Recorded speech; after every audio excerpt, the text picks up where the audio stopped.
diversity essentially works better. And so what are organizations doing to promote diversity? And is there anything else we can do?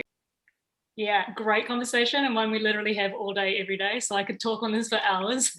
But essentially, there's two really critical ingredients to the conversation. One is diversity, which is basically, what ingredients, what's the makeup, what's the demographics that are included in this, whether in your organization or with the team, let's say.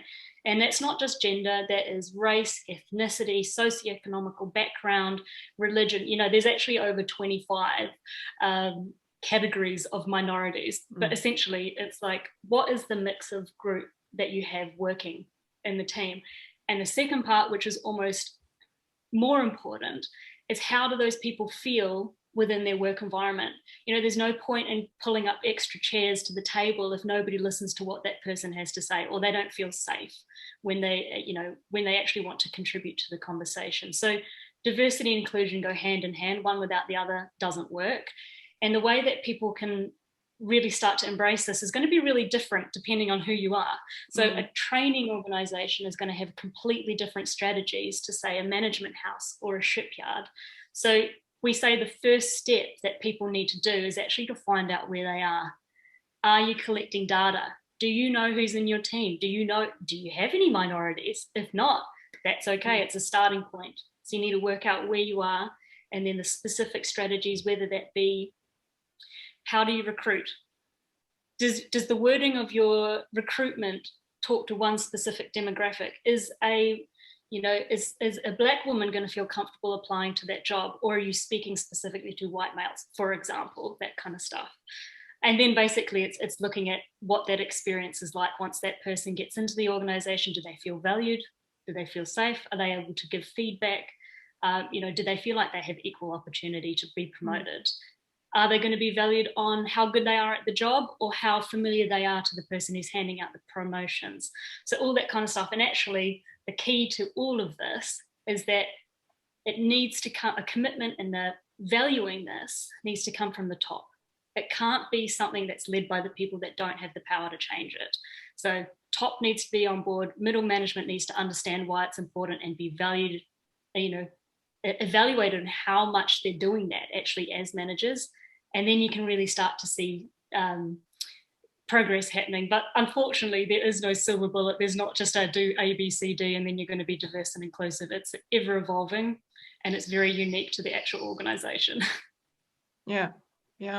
And since working on a yacht involves living together in a secluded space, would you say that this raises issues with cultural barriers and nationalities? And if so, how would we overcome that? I think that's a great question. And I'm going to draw on my personal experience on this as a crew member.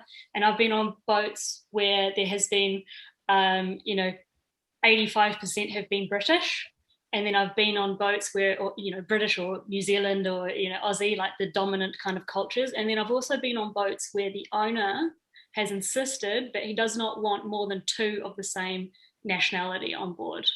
And I can tell you, hands down, the mix works a lot better, because in my experience, when you have a mix, there actually is no minority. So, if you've got, 2 Italians, 2 Frenchies, couple of South Africans, there's not, that culture on board. You sit in the crew mess and you listen to one particular culture. And that kind of encourages people to be more open-minded, to be a lot more collaborative, because there's not a dominant force. And understanding as well. Absolutely, a lot more understanding. And, even when it comes to food, if you have one dominant culture on board, you're probably going to be eating that dominant culture's food. When you mix it up, it's a lot more, diverse and inclusive, which is the end goal, right? Exactly. Yeah, exactly. And Margarita, do you have any views on this? I actually had the same experience. It was mainly dominantly British or South African or Australian crew, and I worked for captains who themselves have put that rule out that not more than 2 of each nationality, and it worked really wonders. It's just somehow disappointing sometimes to see that even when there's good captains out there who want to have a good compass for crew, a good moral compass and guidelines, that management sometimes just doesn't allow for that to flourish, and that they put their rules on whatever they see or view as right. If it is for the owners, or if that was just the reason for them to say, no, we only hire British crew, I'm not sure, but I do know that it works much smoother when there is a colorful pool of people, ages as well as ethnicities. Yeah. And so Margarita, can you please also tell us about your company, and what has been your experience in connection with the challenges of hiring diverse crew? Well, IMS was founded out of the desire to do better and better solutions for issues that crew, which I was for almost a decade part of, that the crew is facing. So what I was saying before, that as crew, I always wanted to do a great job. I wanted to have the clarity of what are my tasks, what I can do more, and you want that accountability for praise and also for to improve yourself.